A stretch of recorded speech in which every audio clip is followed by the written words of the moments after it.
Well, greetings, everyone, and welcome to a very special online event today. It's called What's the Real Culprit for Your Emotional Exhaustion? Reclaim Your Vitality and Your Life with 5 Pillars for Recovery from the Habit of Overgiving. My name is Stephen Dunn, and I'm the founder and president of the Shift Network, and I'm really blessed to be with you here, getting to learn from a world expert in the art of understanding where we overgive and how to recharge our batteries and really make sure that we're sustaining and thriving in our own lives while also being able to be generous with the rest of the world.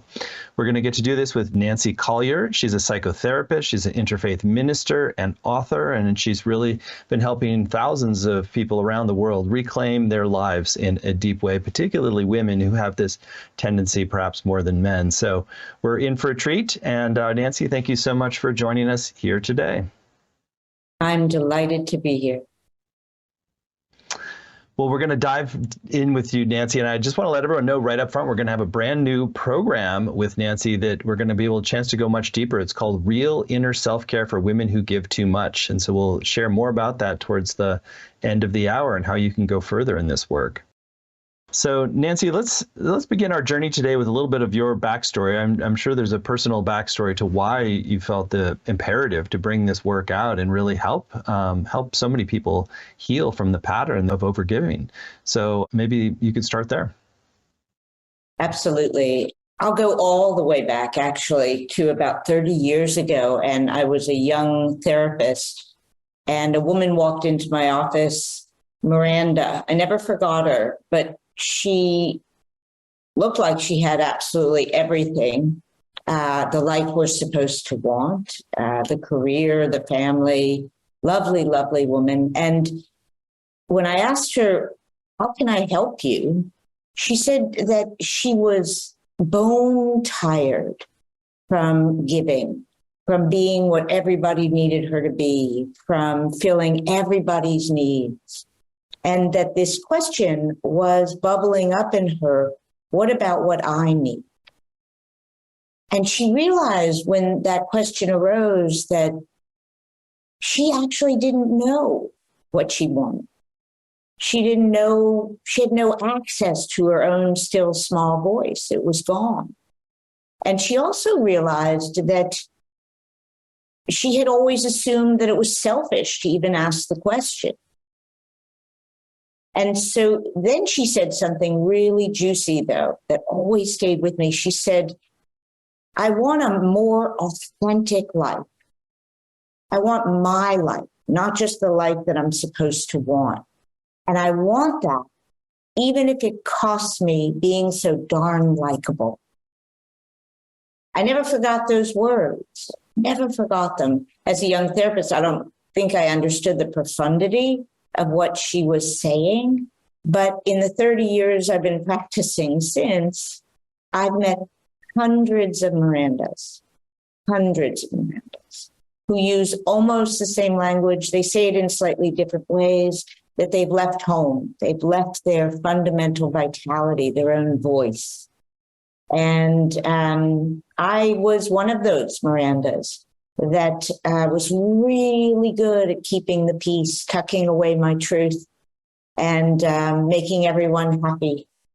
And I woke up many years ago, thank goodness, with the gap between who I was on the inside and who I was on the outside being too wide to sustain, and with too many of my own truths hidden away or adjusted or managed.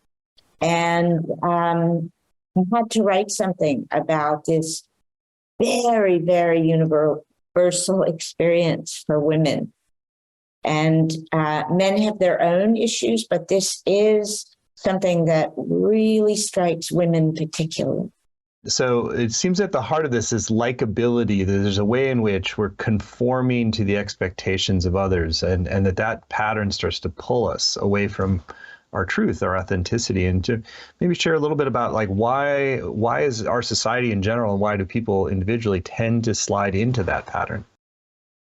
It's such a good question. For women, we are conditioned from a very young age to be nice, to be selfless, to derive our value from taking care of other people, to being likable, right? The more pleasing we are, the more we're loved, the more cherished we are.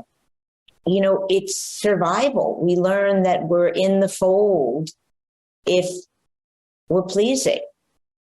And then come these years around the tweens that we discover that sometimes when we're authentic, it's not so likable. And for many young girls there, that's where the split starts, where we start to choose likability over authenticity. And we start to decide without even knowing we're deciding that it's more important to have relationships with other people than a relationship with ourselves. It's more important to be liked by other people than it is to be liked by ourselves. And, you know, Maslow talks about the hierarchy of needs. Right above food and water and sleep is this emotional safety. And we make these links that emotional safety is about being liked, being in the fold. And, you know, that starts to form. And often that split is never healed as we enter adulthood. And we turn away from our authentic nature there. And we build a core belief that in order to take care of ourselves, we have to abandon ourselves. And that is a very damaging core belief.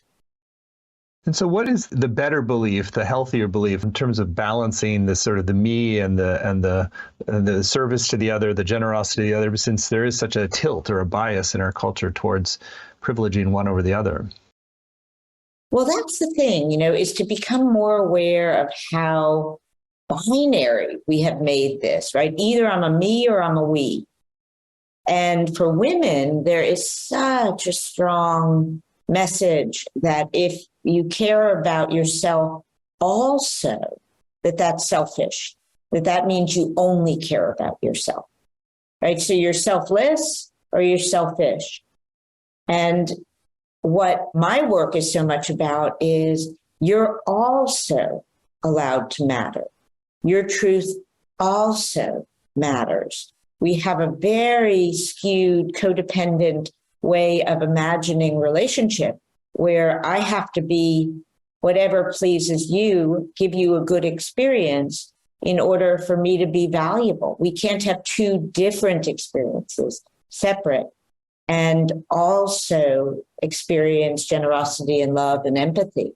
It has to be one thing. And so my work is about correcting both ends. Makes a lot of sense. And so it's sort of like perceiving it even as a binary tends to perpetuate it. So it's sort of like part of what I'm hearing is that it's like if you really see that the cultivation of both sides actually helps both sides, that really starts to shift our orientation. So in some ways, the clearer we are with taking care of ourselves, the better we are able to actually be generous, it sounds like. It is so true. You know, when we really change the definition of safety from this likability to safety means the truth. Love means the truth. That I don't need you to share my truth and my experience, that they can be separate. But love is about wanting to actually know another person's truth. But we don't have the courage to do that because of, again, another core belief that if I go with what's true for me and that doesn't please you, that I'll end up alone, that no one will be able to tolerate that. So I work a lot on moving from codependence to independence, that love is wanting to know someone else's truth, and love for yourself is giving yourself permission to also show up, also be visible in a truthful way. Because it's a bit like death by 1,000 omissions. You know, each time we manipulate or adjust or manage our truth to be likable, there's a death of the self. There's a death of the authentic self. And little by little, we get so far away from that we don't even know what that is anymore. And that's what my client Miranda and so many other women have described. We lose the tether to that authentic voice because of this pressure to be what's wanted. So both and, right? I get to be in this relationship too and be known. So how does this connect to emotional exhaustion? So I understand this sort of, it's this creating this balance, but why, if you're out of balance and you're in this kind of trying to be likable, trying to overgive, why does that actually lead to exhaustion? Well, so much of our energy and attention is going into a couple things. One is managing our own experience, right? Tucking it away, shifting it, hiding it, making it work. It's a tremendous drain on our attention. And it's also going into managing everyone else's experience of us. I don't want to be that kind of woman who does that or will be perceived as that. So we're always externally focused. And that is a way of turning away again from ourselves, abandoning ourselves and our fundamental vitality. We cannot feel in any way vital if we're turning away from ourselves constantly. So we've got all this energy going into managing the perception of us that we could take back for ourselves and just be living in the truth. And that is a drip, drip, drip. That's the hole in our emotional bucket, to say nothing of turning away from our real essential source of energy, which is our truth, which is our wanting, which is showing up authentically. We're living on the fumes of being well perceived, but that's not touching into our real power and our real strength that is the antithesis of depletion. Yeah, so I'm hearing that the external validation doesn't penetrate as deeply into our being, and so that wellspring is not being filled up in a deep way, it sounds like.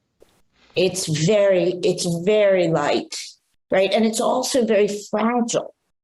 So it only depends on this moment, right? So one of the things I teach is, how do you get back in your own shoes? How do you stand in your truth? Because that's a place we can count on, to be on our own side in the truth, right? You lose some cash and prizes. I'm not going to lie there. When you're not pleasing, you're stepping outside this gilded cage of likability. But you're getting this weight, this universal weight of what is so, of our truth, and not just trying to survive on, well, that worked. I got them to think this of me. That we need more to sustain us and to keep giving, to allow us to be generous. We need to really be standing connected, back plugged in to our essential vitality. So let's talk a little bit about what a true self-care system looks like then. Like, what are the elements where we're really doing a very authentic nourishing of our deeper self? Well, just before that, I would say that the system that's offered us is this pampering system, which is not true self-care, right? I'm the first one to line up for a mani-pedi or a massage, but that's like trying to open a lock with a banana. That's the wrong medicine for what ails us, which is this deep conditioning from the time we're really young, and then cultural messaging about the perfect woman, the imperfect woman, who to be, who not to be, then family systems that support this and these core beliefs. And then we're told, well, just do some self-care, right? Wonderful. Wrap yourself up in a, chocolate towel or scrub or whatever it might be. But what we really need for real self-care, because self-care is it's not something we buy or do. It's something we are. It's something about being self-caring with ourselves. It's a relationship we build with ourselves that's not adversarial, that's not trying to get rid of our unlikable parts, that's not trying to manage your experience of me all the time. So it's a real paradigm shift from, I should put a Post-it note on my computer that reminds me that I matter. Can you imagine? we need a Post-it note to remember that I matter, to walking the walk where we know that our truth also gets a seat at the table, where we are living in a way where we are respecting our own experience, where we're curious about our own experience, where we're allowing all of ourselves, the miracle and the catastrophe, a seat at our inner table. It's a real about shift in how we interact with ourselves, not as a PR agent trying to manage this package.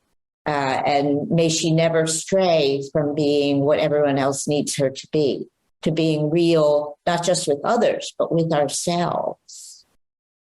Really helpful distinctions there. And so how does this relate to the doing versus being spectrum in terms of self-care? So it sounds like it's like the self-caring is less about the sort of the acts that we might do on the outside and more of the inner stance that we have towards ourselves. It is both, I would say, because it is not about a one-off experience. It is not about a bubble bath, right? Those are superficial and temporary, and they make us feel well for a while. But the being experience of it, which is forming a friendly and curious and on our own side relationship with ourselves, being our own ride or die, also has actions in the world, also has choices and behaviors that accompany it. So it's the being state of we matter, but then how do we walk that? Right? It's not just awareness and embodiment of that, but how does that speak? How does that live? And that's also a part of what I teach. How do we walk that boots on the ground?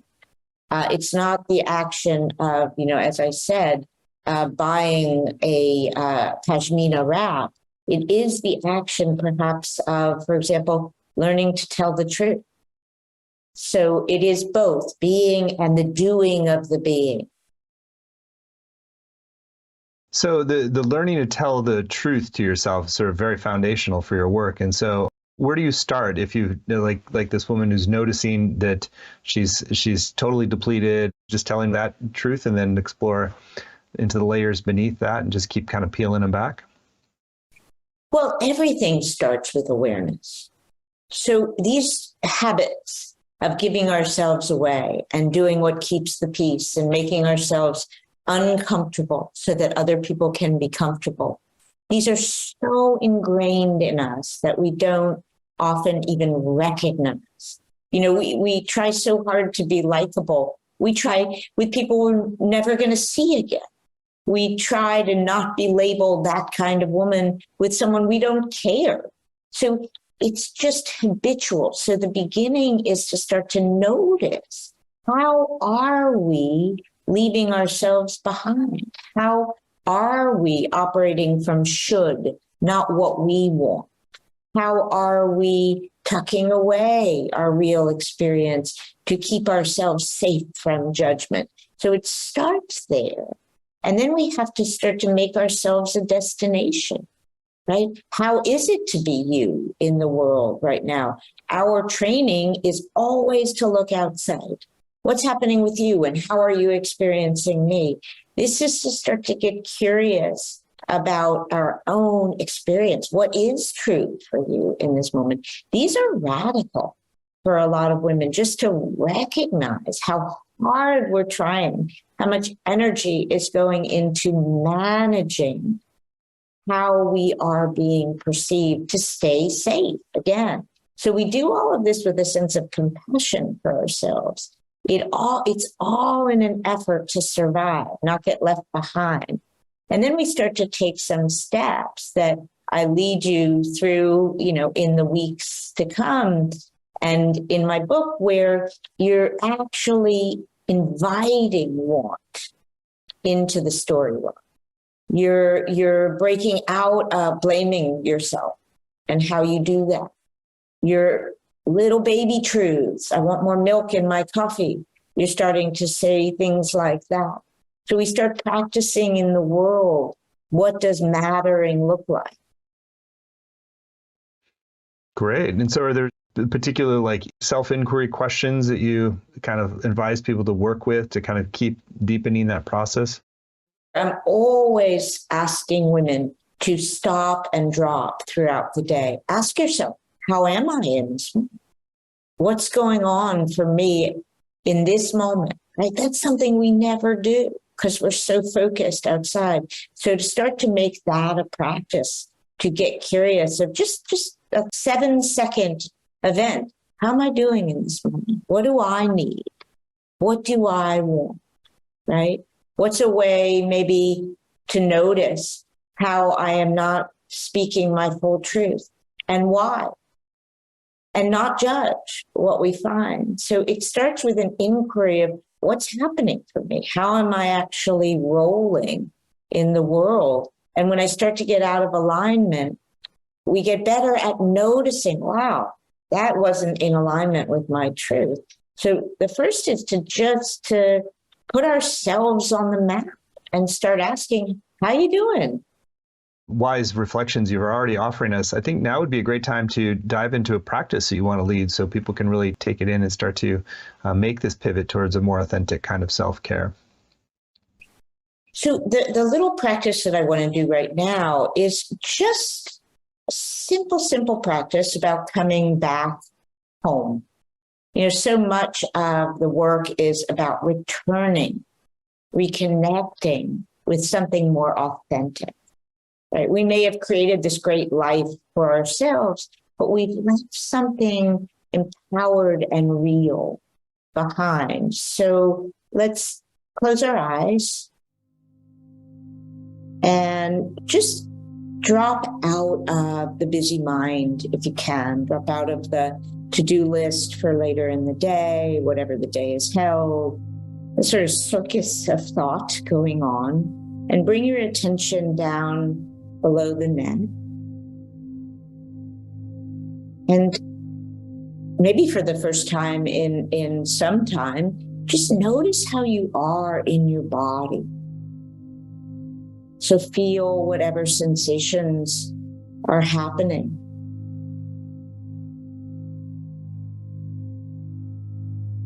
Become aware of where the body is making contact, the seat in the chair. Notice the air against your skin. And feel your hands from the inside out.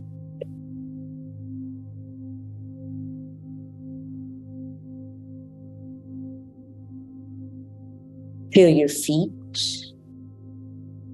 also the presence of feet.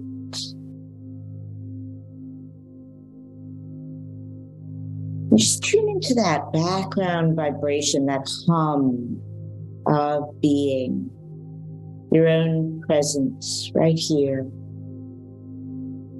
Feel you alive.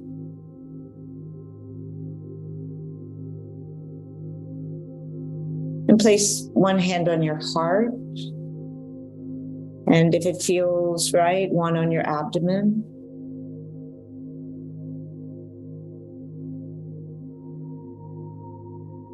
And just see if you can infuse your hands with a sense of kindness.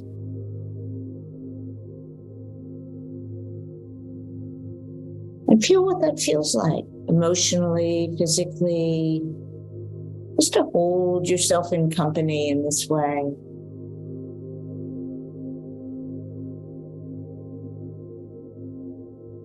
And take a nice, slow, deep breath in through the nose.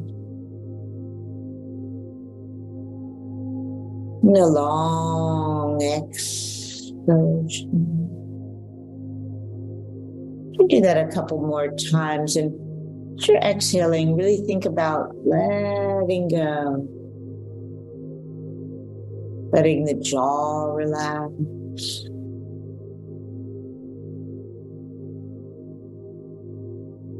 And letting the shoulders and the upper back drop.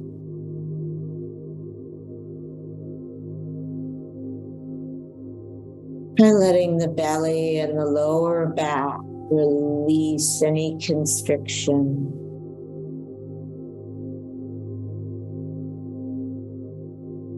Letting the hips and the legs relax. Let it go. And go of any holding on, holding in, holding it together.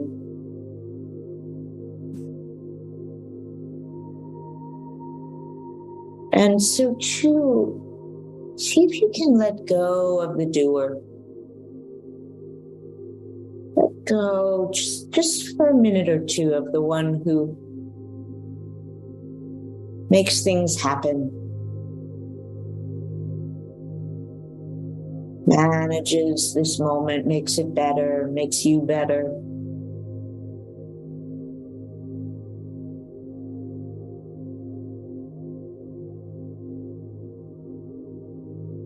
If you can let go of that and let yourself just be however you are right in this moment. Just let yourself be. See if you can stop managing yourself. No better way of doing it.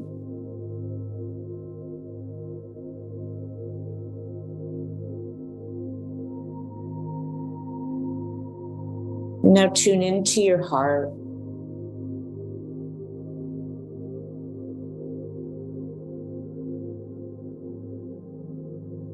You might ask, what is your heart really longing for in this moment?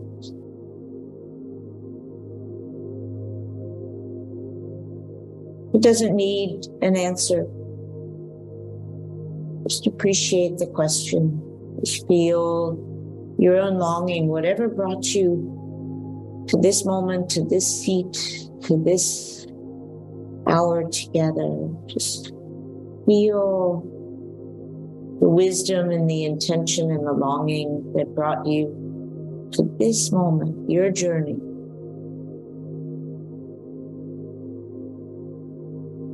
And honor that wisdom.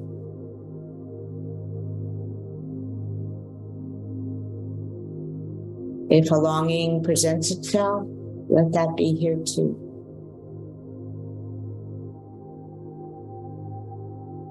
A longing for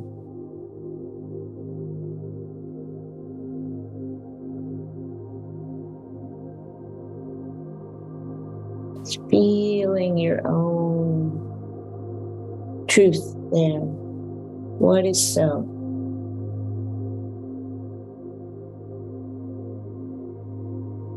Let's take one more nice, slow, deep breath.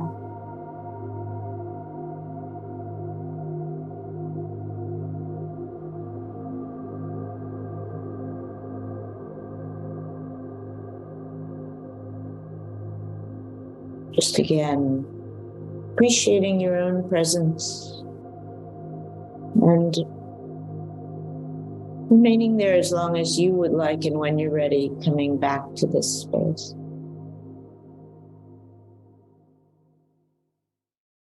Well, thank you for that. It's a beautiful way to begin the journey of reclamation of our authentic self-care. So as you're reconnecting with this deeper truth and authenticity, how do you then start to bring that into a dynamic where maybe you've been in the habit of presenting a more likable self, and then you're going to be introducing sort of new authentic parts, which may or may not resonate with people, may not be what they want. And so how working with that edge of the people may have around likability.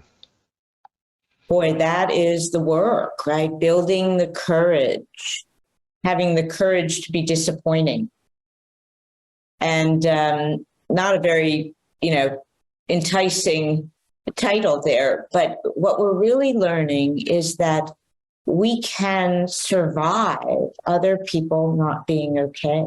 So we start practicing, as I said, in little baby ways.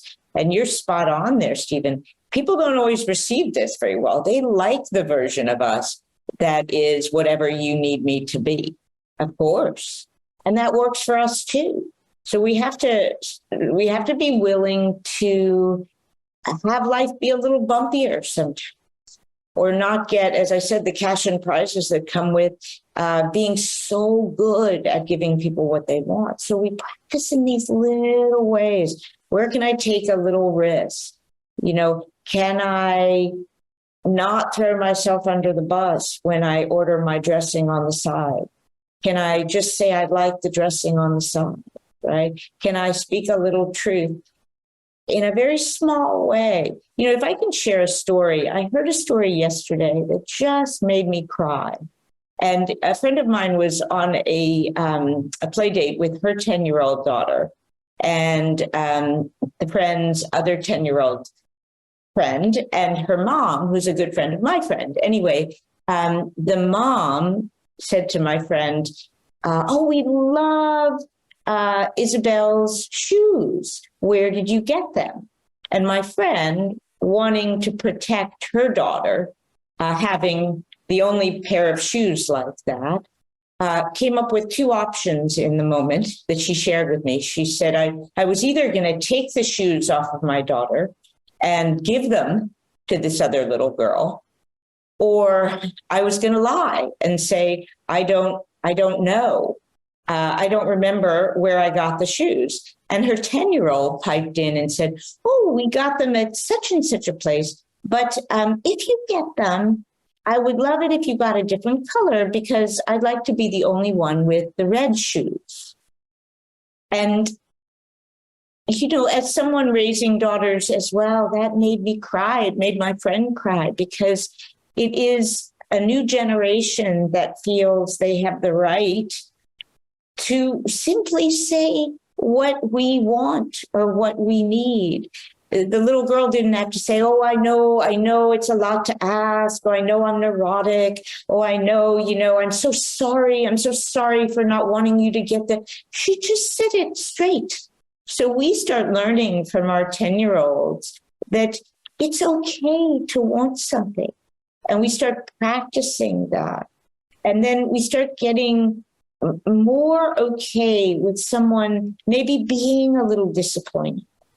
And what starts to happen is we present something over time that is not maybe that pleasing. And that moment where we don't apologize becomes incredibly exciting and enlivening. And we just hold the space. And maybe for some time we have to repeat a mantra to ourselves, like, I'm not responsible. I'm allowed to have a need. Whatever we repeat to ourselves, we will learn those mantras that help us in those silences, not make the other person okay and not make us the guilty one for doing that to them. What it is it's really a process, Stephen, of not taking responsibility for everyone else's experience. We take responsibility for communicating in an empathic and a kind way, but we are not responsible for the results of our communication. And that is a complete about face. And it starts by taking these little baby risks, like what I just said, I know is not what you wanted to hear. And over time, it gets so much easier and it becomes incredibly empowering. What a great story with the little girl, and so clean. And it's interesting what you're saying about the apologizing, because it does kind of reinforce the sense of responsibility, that it's somehow the impact over apologizing for the impact rather than just being clean about the request or stating where we are, what we need up front. It's a really interesting awareness. So you would recommend that you just, if you notice you're about to start apologizing for something, then you just hold that and just be with what's arising inside? That's right. And, recognizing too, we deal with disappointment all day, every day. And yet we make this assumption that nobody can survive it, or that we are somehow an aggressor when you don't like our truth, or that we don't deserve to have a truth that is not okay with you. All these core beliefs that we need to unravel. And it starts by simply not filling that space, which is, I'm not responsible for giving you a good time, right? You can manage your disappointment. And often the solutions I'll come up with for you are actually not the solutions that you need. So giving you the dignity to say, okay, I don't like that truth. So what do I do with that? We fill in all the blanks. We make sure disappointment never happens, that we're never displeasing. So we never give the other person an opportunity to take care of themselves. But our life gets so much simpler and cleaner, and there's so much more energy and attention available to us when all we're responsible for is kindly stating what's true and what we want. What you do with that, right, that's not up to me. And that changes everything in our lives when we start living in that way. So much of our energy is in managing, you should be okay with my truth. Yeah, I can see how that would probably contribute to that sense of depletion or exhaustion, because if your attention and responsibility is on other people so much, then it's not going to be on yourself to resource yourself. So it has to, if you're doing that, it does have to lead to some sort of depletion. And, you know, it is the whole. It is the whole. It's what drains everything. But we have to be willing, you know, these are no small affairs. So we have to be willing, when we're not apologizing, to withstand the judgment that might come, right? So, oh, she's like that, right? Oh, well, you know, she's that kind of person, right?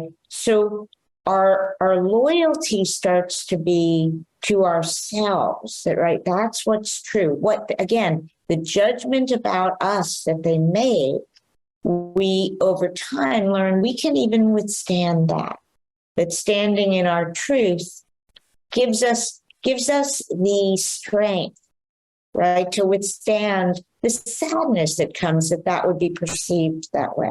Sometimes it's not. But that's why I use this word courage, because we do open ourselves up when we stop managing your experience of me and controlling the perception of me. We open ourselves up to labels and judgment and misunderstanding. And that's something that we get better at, but it's very grown up. And yet what we get in return in getting ourselves, our own ride or die, right? We're telling the truth for ourselves. Now, sometimes, a caveat here, we're at work and we don't tell our boss, let's say, the whole truth, because we make a discerning judgment that it is wiser to keep some of it to ourselves. But when we do that with consciousness, with awareness, that we are choosing, we own our truth, but we're choosing in this instance not to share it, because ultimately that is not a self-caring move. What I'm teaching is how real self-care is speaking your truth, even when it comes with a result of a judgment and so on. We can't sustain just managing other people's perceptions, or we end up depleted, resentful, and with none of our own real needs being met. Great insights. I realized that we, in describing today, we said we would be covering 5 pillars for recovery from the habit of overgiving. And I think you've been doing it, but I'd love to just sort of highlight those exact 5 pillars, almost as a way of going back over the what we've been sharing and anchoring in the understanding. So we start, as we talked about, with awareness. How are we rolling? Where are we throwing ourselves under the bus? Where are we opting for likability? How are we behaving in relationship? Are we imagining that we can't have a separate experience or will be abandoned? Right? This codependent model that we are trained in. So that's the first. And people, often balk at awareness. That's not an action step. We like action steps in this culture. Well, nothing can happen without awareness. It is the match that lights the whole system. So becoming aware of our own process, our habits, our patterning and our core beliefs. That's so big, what we learned in our families and from our culture. That's one. The second pillar is this embodiment, what we did in the meditation, which is to start to drop into what's happening below my neck, right? We walk around. I heard Jonathan Faust, Tara Brach's husband, a wonderful Buddhist teacher, say that he, for a long time, thought that his body was just there to move his head around, to make his head portable or something. It always made me laugh. But if we don't have access to our heart and our abdomen and where our real wanting and our longing and our truths are birthed, we can't really make fundamental changes. Up here, we can know a lot, but we tend to repeat the same habits. We're using the same instrument and we tend to make the same choices. When we drop down into the heart and the abdomen, we're rejoining the body that's been left, the truth that's been left. So we have to get better at, and for some of us, learn how do we re-embody ourselves. So many girls in their tweens leave their bodies behind and they go up here to figure out who to be. So we got to get back down into our own shoes. That's where the truth lives. And so that's 2. And then in 3, we're making the shift from should, a life of should, who should I be, what should I want, what should I present, to what do I want? A very different question. What do I actually want? And what am I afraid of in starting to design a life that's about what I want? We've got to open up that question again, which for many of us is going to deliver a blank space. Stay with it. Want is in there. And what are we really afraid of in, actually caring about what we want? Do we think we'd run off and, open a tiki hut in Hawaii? Would we never get off the couch and eat bonbons? I've never seen that to be true. All these great fears that we have, right? That will be labeled selfish and so on and so on and so on. So get to know the fears around want and open up the question. Pillar 4 is about breaking the it's my fault default. The tendency of women to take the blame for whatever is wrong. And again, like we touched on, if you're having a difficult experience or are displeased or disappointed, it's my fault, right? I am to blame. That is so wired into our system. And part of it is about control. So if it were to blame, we can make it better. But we assume responsibility for what we have no idea really of what's causing it. So breaking that. And the 5th is the foundation, which is learning to speak our truth out loud and take the risks and feel the power of them and live in that clean, I'd like to just be the only one with the red shoes, right? Or that didn't feel good when you did that to our partner.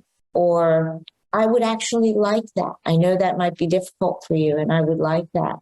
Or letting someone down, whatever it might be, but living in that clean, truthful, in alignment way that truth becomes our safety, not just what works, but actually the truth. Really helpful to have everything delineated so clearly like that. So thank you, Nancy, for that. I want to spend some time now talking more explicitly about your upcoming program, because it really is a chance to not just be inspired with some new ideas, but make a profound shift in the baseline. And a lot of these habits take some time and practice to get over. So the program that Nancy is going to be leading for Shift is called Real Inner Self-Care for Women Who Give Too Much. 5 pillars for recovering from emotional exhaustion so you can live vibrantly and speak your truth. You can find it at the URL healemotionalexhaustion.com, healemotionalexhaustion.com. It's a 7-week program. There's no prerequisites. So it's really just if you have an intuitive nudge that this is going to be important or valuable for you, you're warmly welcome to join. And Nancy, I'd love for you to share in your own words just really about like how do people's lives shift when they really take these pillars in and put them to work in their life. And then I'll read out the module titles and you can give us a preview what's coming in each. Well, it changes everything. In short, you come home. You come home to your own life. You start feeling like you're living your life. That's what I'm offering, is you'll move from a life that may be very good, but in some way doesn't belong to you and doesn't feed your fundamental needs, doesn't really feed you at the deepest level. This is about returning to know your own value, to know your own worth, which is about so much more than your likability, and standing in your own shoes and rejoining your side. So it is the beginning, it is the birthing of a life that is empowered and connected to a fundamental vitality that is unshakable. Module 1, discover real self-care. Unmask your emotional exhaustion and the false safety of being liked. So that's really just talking about the conditioning, really unpacking the specific messaging and this likability messaging. You know, this myth that as women, we're supposed to get our needs met by meeting everyone else's. So it's a look back at early training, and how we got here, and then what happens in our tweens, and how we get caught in that likability cage. And so it's just trying to unpack what is emotional exhaustion and what led to it. It's not the party line. It's not that we just can't say no. It's not that we're not doing enough massages or taking enough walks. It's understanding how deep it runs. Module 2, reclaim your energy and authenticity by liberating yourself from the likability cage. That is this idea, this cultural, strong message we walk into after the early conditioning, that is, who's the perfect woman? And of course, when we talk about the perfect woman, what we're really talking about is who's the imperfect one, who not to be. Boy, does that get juicy, because we all know who we're not supposed to be. And we talk about all the things that we do to avoid, again, not being judged, not being labeled, not being put in that box. And the cost of that, in terms of disconnection from self, in terms of energy out, in terms of turning away from our wants and our still small voice, and the relationship, the adversarial relationship we get into with ourselves as a result of that, and management of the self. So perfect and imperfect, and wow, the cost of that. Module 3, rebel against societal conditioning and build a new relationship with yourself that embraces your truth. So we look there also, and this bleeds into from 2 as well, about family, what the family teaches us about our own needs, how were our needs responded to, and what were the core beliefs then that we learned as a result of that? How do we relate to our own needs? If we're not aware of that, then we just keep repeating the same behaviors. We believe in order to get our needs met, we have to do X, Y, and Z. And until we can really unpack the core beliefs around our own needs, we can't break free from this. Like, we can't open the door from the inside.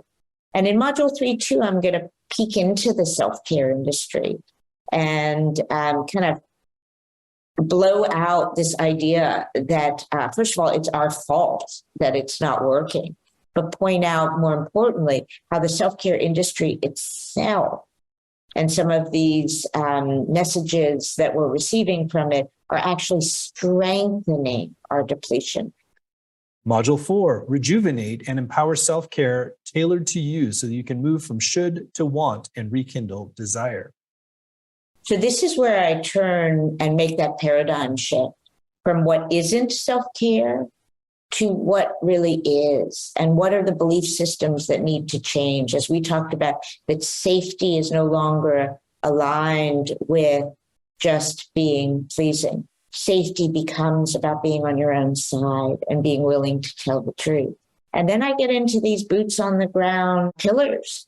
So what is this awareness? What are the inquiry questions? What is the embodiment practice? And then inviting should to want.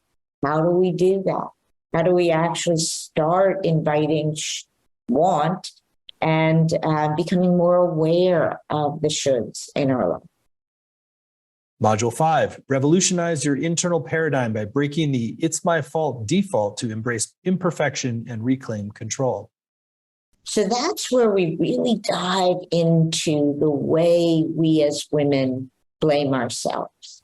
And this whole system, which goes back thousands of years, that the woman is to blame, getting to know how that plays out in our own life. And what are we taking the blame for? What are we assigning responsibility to ourselves for? And how do we let that go? How do we let go of the reins for the rest of the universe and get okay with not okay? It's a skill as women we're not practiced in, that we can survive not okay and still be fundamentally okay. So that is where we're getting into some of these really deep-seated assumptions and behaviors that come out of those assumptions and changing them with awareness. Module 6, choose to live authentically by choosing honesty over likability. So this is the meat right there, right? How do we tell the truth and also be in loving relationship? That's a brand new system that we have to learn. How do we practice that? We have to try it out. When two people are separate, can we have a self and have a relationship? And the answer is yes. The answer is yes. But it can't happen if we're not really willing to start putting that self back in. So inviting the want, giving up the blame. This is starting to get to know this self. What is this self that I would be putting into this relationship? We're breaking this sort of unconscious habitual patterning and just saying, I'd like more milk in my coffee, and then not apologizing. It's so small, these little ways, and there are real losses attached to speaking one's truth. And yet we don't have a taste yet until we practice it of what we get. Module 7, learn a new relationship model. Break the bonds of codependency to cultivate authenticity and independence. So this is where we talk about healing this relationship with ourselves, letting all of our parts be welcome, right? So it's a very different relationship with ourselves where we're not looking for what could be dangerous or trying to get rid of the parts that we think are unlikable and all of that. It is about befriending the whole, as I said, miracle and catastrophe that we are. 7, I also want to look at something really important, which is how do I walk this forward? How do I support myself when things get hard, when it's easier to default back to, oh, I'm so good at giving people what they need, and maybe I'll just coast out my life likable, right? How do we really stay in the game here and bring this into a world and a family and relationships where the expectation is we will take care of your needs. And I'm not so hot on you being this person who maybe isn't so pleasing all the time. So how do we walk it forward when we're not in the course? Well, it's such a profoundly well thought out structure and really allows people to take the step-by-step journey to heal emotional exhaustion, really open to this deeper paradigm of self-care and restoration. So I'll share a few other things about it. Again, the full program is laid out at healemotionalexhaustion.com. So you get not only the 7 90-minute live sessions with Nancy, which is going to include a lot of time to dialogue, interactive exercises, Q&A time. There's also recordings, video and audio of every session, as well as word-for-word transcripts to work with, study, and highlight. There's weekly exercises for home to deepen your inquiry. There's a Facebook community to support you. There's also a number of extra bonuses that you'll see on the page that help to deepen your journey. There's a letting go of the doer, unconditional welcome. It's an audio meditation. Nancy, you want to share a little bit about that special bonus? We're actively letting go of the manager of ourselves. We're actively letting go of all of these constrictive habits to control ourselves. It's a meditation in practicing that in body and in mind. There's also a video dialogue with Nancy and Mary Size, another Shift faculty member. It's called Coming Home to Your True Self. And there's a special bonus that you get when you sign up right away by midnight Pacific time. And we like to do this to encourage you to really tune in. And right now, while everything is fresh and you're connecting to the material, and you can really make a good discernment about if this is the right next step for you. And if you choose to move forward, you're going to get a whole ebook from Nancy called Inviting a Monkey to Tea, which is a great title, very fun. Nancy, you want to share a little bit about that ebook? There's a way of referring to our mind, you've probably heard maybe, called the monkey mind. And the book is about how we befriend our own mind. So we're talking a lot about befriending all of our parts without judgment, because we're realizing really that those are just arisings and all are welcome. And this is about befriending the thoughts, befriending the judgments, befriending the parts of our mind that we may or may not like. And not turning our mind into an enemy in the way that we turn ourselves into an adversary. That's a great extra reason to sign up by midnight, and a great extra bonus there for that PDF ebook when you sign up right away. So we've kept the investment really accessible for this program. It's just 3 payments of $128, or you save 10% when you pay in full with 1 payment of $349. It includes the whole course and all the bonuses, and also the recordings and the transcripts as well. So the course is going to begin September 7th and run Thursdays at 1 Pacific, 4 Eastern. But even if you can't make the live times, you can still get the full value with the recordings, the transcripts, and the community as well. And I also encourage you to go to the page and check out the testimonials, because people just, rave about working with Nancy. Your mind and heart will thank you. Highly recommend spending time and resources with this wise and compassionate being. Help me to develop a loving relationship with myself. Finally act on the deep knowing that I have. Highly recommend. A lot of great testimonials from very seasoned, skilled people who have turned to Nancy to help really transform these core patterns and open to a much more liberated, generous flow of energy for ourselves and for others that really is sustainable and enjoyable. So again, you're going to get all that, and you can get all the details at healemotionalexhaustion.com, healemotionalexhaustion.com, and you get the special ebook when you sign up by midnight tonight, which again is called Inviting a Monkey to Tea. So Nancy, it's been a wonderful hour with you. Thank you for your time and wisdom, and just any final thoughts for those who are considering joining you and going deeper into the program. I hope you'll join me. There's a richer, deeper, more empowered way of living. And I hope you'll come on this journey with me, and we'll co-create it, but you will leave feeling deeply in your own shoes and reconnected with yourself, and dare I say it, home again. So come along with me for the ride. Well, thank you for that warm invitation and the lifetime of wisdom behind all you shared today. So thank you, Nancy, for your time, and thank you all for joining. And you're warmly welcome to go further with Nancy at healemotionalexhaustion.com, and you get that special bonus of Invite a Monkey to Tea when you sign up by midnight tonight. And again, that program is called Real Inner Self-Care for Women Who Give Too Much, 5 pillars for recovering from emotional exhaustion so you can live vibrantly and speak your truth. So thank you all, and thank you, Nancy, for a wonderful hour. Thank you so much.